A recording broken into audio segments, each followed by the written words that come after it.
Hello everyone. ముందుగా అందరికీ శ్రీ పరభవనామ సంవత్సర ఉగాది శుభాకాంక్షలు. ఈరోజు మనము ఉగాది పచ్చడి మా ఇంట్లో మేము ఎలా తయారు చేస్తున్నానో చూద్దాం. ముందుగా అందుకు కావాల్సిన పదార్థాలు చూద్దాము. బెల్లం సన్నగా తురిమి పెట్టుకున్నది, చింతపండు నానబెట్టి పెట్టుకున్నాను, మామిడి ముక్కలు సన్నగా కట్ చేశాను, ఉప్పు, కారం, ఇంకా వేప పువ్వు. అసలు మనకి ఉగాది పచ్చడి అంటేనే షడ్రుచులు, అంటే 6 రుచులు. ఈ 6 ఇంగ్రీడియంట్స్ తోటే సరిపోతుంది.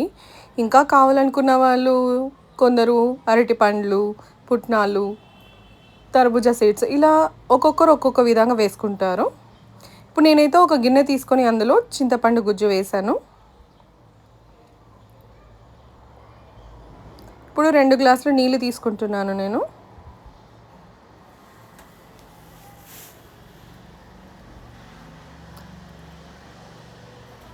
బెల్లం తురుము వేస్తున్నాను. ఇట్లా మనం తురిమి పెట్టుకోవడం వల్ల బెల్లం అనేది త్వరగా మెల్ట్ అయిపోతుంది.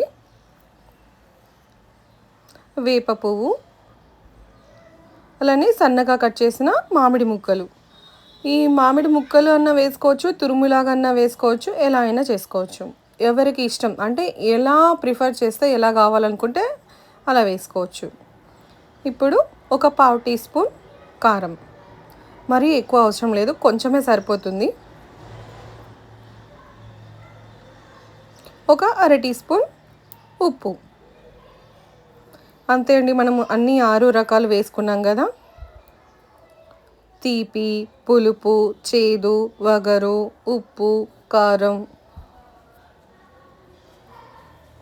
ఇలా అన్నీ బాగా మనము బెల్లం కరిగేంత వరకు కలుపుకోవాలి.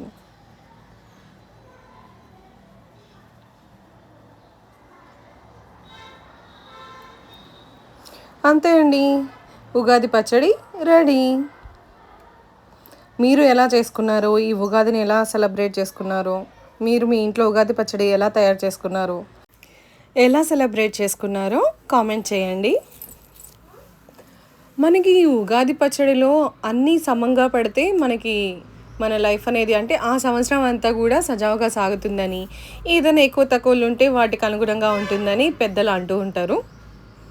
ఇంతకీ మీరు మీ ఇంట్లో ఎలా తయారు చేసుకున్నారు, చేసుకుంటే ఎలా వచ్చింది ఏంటి అనేది షేర్ చేయండి, కామెంట్ చేయండి.